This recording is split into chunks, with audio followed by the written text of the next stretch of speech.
வாராண்டா வாராண்டா வெள்ள குதிரை ஏறி வாராண்டா. வணக்கம். நம்முடைய தெய்வ நம்பிக்கை என்பது பல்வேறு வகைப்பட்டது. அதாவது உருவ வழிபாடு, உருவமே இல்லாத வழிபாடு, உருவ வழிபாடு, லிங்கம் போன்ற வழிபாடு, இப்படியெல்லாம் பல வழிபாடுகள் இருக்கு. இது தவிர ஆகம கோயில்கள் வழிபாடு. இப்போ திருப்பதி மீனாட்சி அம்மன் கோயில், ஐயப்பன் கோவில், இதெல்லாம் ஆகம முறைப்படியான வழிபாட்டு முறை. இவை தவிர நாட்டார் தெய்வங்கள் அல்லது சிறு தெய்வங்கள் அப்படின்னு நம்ம பிரிக்கிறோம். அது என்ன நாட்டார் தெய்வம் சிறு தெய்வம் அப்படின்னா, எங்க பேராசிரியர் தோ பரமசிவன் அவர்கள் அழகர் கோயில் பற்றி அருமையான ஒரு ஆய்வு நூல் எழுதியிருக்கிறாரு.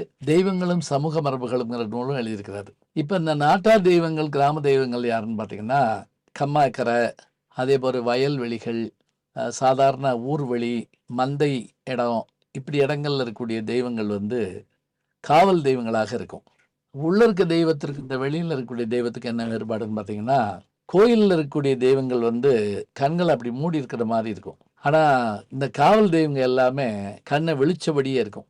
அதாவது காவக்காகிறவங்க தூங்காமல் இருக்கணும் அப்படிங்கிறதுக்காக எல்லைப்புறத்து வீரர்களை எப்படி வெளிப்போட்டிருப்பார்களோ அதுபோல் நம்முடைய தெய்வங்கள், இந்த தெய்வங்களுக்கு எல்லாம் ஆயுதங்கள் கட்டாயம் இருக்கும். ஏன்னா இது யுத்தத்துக்கு புறப்படுகிற மாதிரியே இருக்கும். அப்படியான இந்த தெய்வங்களை பற்றியெல்லாம் நம்ம பார்த்துக்கிட்டே வர்றோம்.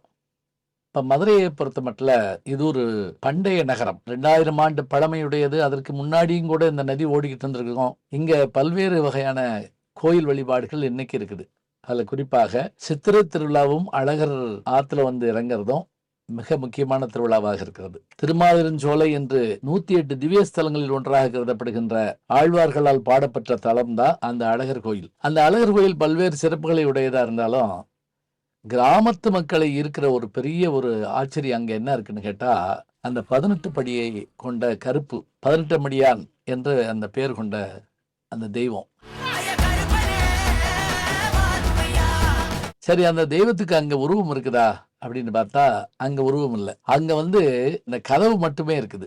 தோப்பா அவர்கள் தன்னுடைய அந்த ஆய்வு நூல்ல அருமையான ஒரு செய்தி தெரிவிக்கிறாரு. அழகர் கோயிலுடைய ராஜகோபுர வாசலே அதுதானா. பேச்சு வழக்கு சொல்றதா இருந்தா மெயின் கேட்டு அதுதாங்க அப்படிமோ இல்லையா, அதுதான் மெயின் கேட்டா. ஆனா அது மூடப்பட்டே இருக்குது. மூடப்பட்டு அதுக்கு சந்தனம் பூசப்பட்டு மிகப்பெரிய பிரம்மாண்டமான கதவுகளை கொண்டதாக அமைந்திருக்குது. இதுதான் முக்கியமான பாதை. இந்த வழியா தான் நம்ம கோயிலுக்குள்ள போகணும். ஆனா இந்த பாதை சாத்தப்பட்டே இருக்குது. இதுல சந்தனம் பூசப்பட்டிருக்குது. இது 18 படிகளை உடையதாக இருக்குது. இங்குதான் கருப்பு குடி கொண்டிருக்கிறார் அப்படிங்கிற நம்பிக்கை இருக்குது. இந்த நம்பிக்கை, இந்த கடவுள் யார், இதை பற்றியெல்லாம் பார்த்தீங்கன்னா ஆச்சரியமான செய்திகள் நமக்கு கிடைக்குது. என்ன, இவர் கருமை நிறமுடையவர் ஆதலால் காரி என்கின்ற அந்த பெயரோடு எப்படி கண்ணபெருமான் கருப்பாக இருப்பாரோ அப்படிப்பட்ட அந்த கண்ணபெருமானுடைய சகோதரராக அல்லது அவருடைய மகனாக கருதப்படுபவர் தான் இந்த கருப்பசாமி. கருப்பணசாமியினுடைய வரலாறை பாருங்க. இவர் வைணவ தெய்வம். அதெல்லாம் இவருக்கு நாமம் போட்டிருப்பாங்க. அதோட இவருடைய அந்த திருமேனி கருப்பாக இருக்கும். சரி, அடுத்ததா இவர் மதுரையில பல்வேறு இடங்கள்ல குடிகொண்டிருக்கிறதாக நம்ம பார்க்கிறோம். கீழக்குயில்குடி, மதுரை சிம்மக்கல் பகுதி காமாட்சி அம்மன் கோவில், சுப்பிரமணியபுரம் பகுதியில் இருக்கக்கூடிய கருப்பசாமி கோவில், மீனாட்சி அம்மன் கோயில், கிழக்கு கோபுரத்தை அடுத்துள்ள கருப்பசாமி கோயில். இவ்வளவையா எங்களுக்கான குலதெய்வம் அங்காளேஸ்வரின்னா அதுல ஒரு பக்கம் கொத்தாளத்தானும் இன்னொரு பக்கம் கருப்பணசாமி இருக்கிறத பார்க்கிறோம். கையில வெட்டருவாளும் தலையில உருமாலும் உடையதாக அவர் இருப்பார். இந்த சாமியை பற்றிய கதை என்ன அப்படின்னு கேட்டா, மலைநாட்டு மன்னன் ஒருவன் இந்த பகுதிக்கு வந்தபோது இங்க இருக்கக்கூடிய இந்த கோவில் அழகையும் இதனுடைய செல்வத்தையும் பார்த்தான். இந்த தெய்வத்தினுடைய அருளை எப்படியாவது கொண்டு போயிடும்னு நினைச்சானா. பாருங்க, சாமி அருள் ஆடுறதா நம்ம சொல்றோம்ல, அந்த அருளைவே வாங்கிட்டு போயிடுறது. அந்த களை இழந்து போச்சுங்க அப்படிமோ இல்லையா, அந்த கலையாகிய அந்த அருளை கொண்டு போகணும். அதுக்கு அவன் என்ன பண்றான், ஒரு 18 மந்திரவாதிகளை, மலையாள மந்திரவாதிகளை அனுப்புறான். அந்த 18 மந்திரவாதிகளுக்கு முன்னாடி வெள்ளக்குதிரையில இந்த காவல் தெய்வமாகிய கருப்பு வருது. இப்ப பாருங்க, அந்த சாமி கூட மலையாளத்துல இருந்து தான் வந்திருக்கு. இப்படி இவங்க வந்த உடனே என்ன பண்ணாங்க, இந்த கருப்பு வாசல் நின்றுச்சு. இந்த 18 பேரும் கண்ணுல ஒரு மை தடவிட்டு, அந்த மை தடவுனா இவங்களுடைய உருவம் மற்றவங்களுக்கு தெரியாது, இன்விசிபிள் மாதிரி ஆயிடுவாங்க. இப்போ இவங்க என்ன பண்ணுறாங்க, ஒரு குடத்தை வச்சுக்கிட்டு அந்த சாமியினுடைய அருளை பூரா அதில் இறக்கிட்டே இருக்காங்க. இந்த பெட்டி தூக்கிட்டு வர்றது, கும்பாபிஷேகம் பண்ணுறது, அது இதெல்லாம் சொல்கிறோம் இல்லையா, அது எல்லாமே இதெல்லாம் அடங்குது.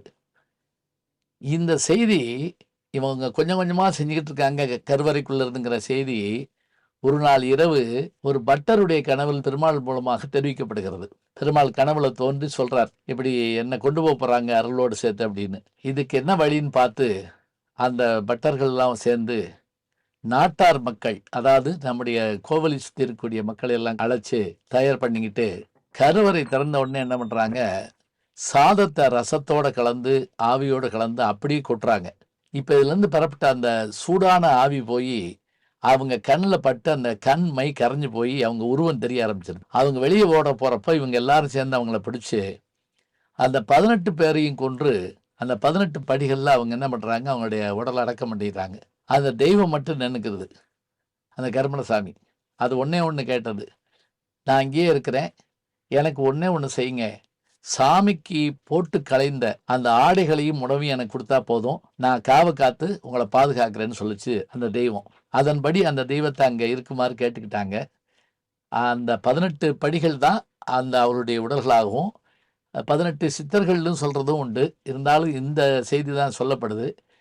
இன்னைக்கும் கிராமத்து பஞ்சாயத்து வழக்குகளில் ஜெயிக்க முடியலன்னா வா கருப்பணசாமிகளில் வந்து சத்தியம் பண்ணு அப்படின்னு கூப்பிடுறத நம்ம பார்க்குறோம். மலையாள நாட்டிலிருந்து வந்த மாந்திரிகர்கள் எம்பெருமானுடைய அருளை கொண்டு சென்றார்கள் என்று ஒரு பக்கம் இருந்தாலும், இங்கு குப்பரை குப்பரையாக இருந்த தங்கங்களையும் அதே போல அபரஞ்சி என்ற சுத்த தங்கத்தால் செய்யப்பட்ட ஏறு திருவிழாடைய திருமேனியும் கண்ட அந்த மன்னன் இவற்றையெல்லாம் கொண்டு செல்ல வேண்டும் என்று கருதித்தான் அந்த திருடர்களையும் அவர்களோடு கருப்பணசாமியும் அனுப்பியிருக்க வேண்டும் என்கின்ற ஒரு செய்தியும் பதிவு செய்கிறார் ஆய்வாளர். இப்ப இந்த செய்திகளை எல்லாம் வச்சுக்கிட்டு இந்த கருப்பணசாமிக்கான விழா ஆடி மாதத்து பௌர்ணமி, ஆடி மாதத்து அமாவாசை தவிர ஆடி 18 அன்றைக்கும் அங்கு சிறப்பான விழா கொண்டாடப்படுவதை நாம் காணுகிறோம். இந்த தெய்வம் காவல் தெய்வங்கிறதுக்கு என்ன அடையாளம்னா, கோவிலை பூட்டி சாவியை கருப்பணசாமி வாசல்லாம் வச்சுட்டு போவாங்க. திரும்ப காலையில வந்து சாமியை கும்பிட்டுட்டு சாவியை எடுத்துட்டு போவாங்க. அதே போல அழகர் ஆத்துல இறங்க வர்றாருன்னா அவரோட ஆபரண பெட்டியும் வரும்.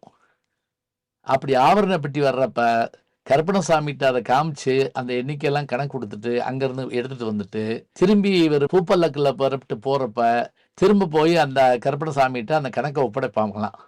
இது இன்றைக்கு நடந்துகிட்டு இருக்கு. இவை எல்லாம் எங்கிருந்து எனக்கு கிடைச்சதுன்னு பேராசிரியர் பரமேஸ்வரன் சொல்றாரு அப்படின்னா, நாட்டுப்புற பாடல்கள்ல இருந்தும் மற்றதுல இருந்தும் சொல்லப்படுது. ஆனால் கல்வெட்டுகள்ல நமக்கு வந்து 16ஆம் நூற்றாண்டுக்கு பிறகுதான் இது கிடைக்குது. அதுக்கு முந்தைய செய்திகள்ல இது இல்லை அப்படிங்கிறதையும் அவர் குறிப்பிட்டு சொல்றார். இப்படி பல்வேறு செய்திகளை உள்ளடக்கியதாக கருப்பணசாமியினுடைய அந்த வரலாறு சொல்லப்படுகிற போது, படிக்கப்படுகிற போது நமக்கு ஒரு பெரிய ஆச்சரியம் ஏற்படுகிறது. அங்கு இன்றைக்கும் அந்த கிடா வெட்டப்படுகிறது. அந்த வாசல் நிற்கிற தெய்வத்துக்கு நீ அந்த பலியை ஏற்றுக்கொண்டு உணவாக ஏற்றுக்கொண்டு நிற்க வேண்டும்னு அவங்க கேட்டுக்கிட்டாங்களாம். அதுபடி அந்த தெய்வம் நிற்பதாக சொல்றாங்க. அதனால நேர்த்திக்கடன் செலுத்துதல், நம்முடைய குறைபாட்டை நீக்குவதற்காக வேண்டுதல்களை வைத்தல் என்று ஊர் முழுக்க இருக்கின்ற மக்களை காக்கின்ற தெய்வமாக கருப்பணசாமி விளங்குகிறார் என்றால், அதனுடைய தலைமை பீடம் போல நமக்கு காட்சி தருவது 18ஆம் படி கருப்பு அழகர் கோயிலில் இருக்கின்ற அந்த தெய்வம்தான். இத்தகைய பெருமை மிகுந்த தெய்வத்தின் வரலாற்றை செய்திகள் மூலமாக, மக்களினுடைய வார்த்தைகளின் மூலமாக கேட்டுக்கொள்கிறோம். அதோடு மட்டுமில்லை, தன்னுடைய சகோதரியாகிய ராக்காயி, அழகர் கோயில்ல மேல இருக்கக்கூடிய அந்த தீர்த்த தொட்டியில் இருக்கக்கூடிய ராக்காய்க்காக கருப்பணசாமி எப்படி காட்சி கொடுத்தாருங்கிற செய்தியும் சொல்லப்படுது. அந்த உருமாலோடவும் கையில கத்தியும் கதாயுதத்தோடும் காட்சி தந்தாருங்கிறாங்க. இன்னைக்கும் கனவுல கருப்பு வந்தாரு அப்படின்னு சொன்னா அந்த அந்த கருப்பினுடைய உருவம் இவ்வாறு தான் சொல்லப்படுகிறது. இந்த உருவத்தை எல்லாம் நீங்க பார்க்கணும்னா பல்வேறு கோயிலுக்கு போங்க. இந்த 18ஆம் படியையும் இந்த கதவுகளையும் பார்க்க வேண்டும் என்றால் அழகர் கோயிலுக்கு வாருங்கள். பழமையும் பெருமையும் மிகுந்த அற்புதங்கள் நிறைந்த ஊர் மதுரை. நல்ல செய்திகளை நாளும் சிந்திப்போம், நாளை சந்திப்போம். வணக்கம். ஜி ஞானசம்பந்தன் யூடியூப் சேனல் பாருங்க. உங்களை தேடியே உங்க வீட்டுக்கு வருது. கேட்காம ஒரு விஷயம் உங்களை தேடி வருது பாருங்க, அதை பிடிச்சி வச்சுக்கோங்க. நம்முடைய ஜி ஞானசம்பந்தன் யூடியூப் சேனலை தொடர்ந்து எக்ஸலம், இன்ஸ்டாகிராம், ஃபேஸ்புக், வாட்ஸ்அப் என்று அனைத்து தளங்களிலும் நாம் இயங்கிக் கொண்டிருக்கின்றோம். நீங்களும் எங்களோடு வாருங்கள்.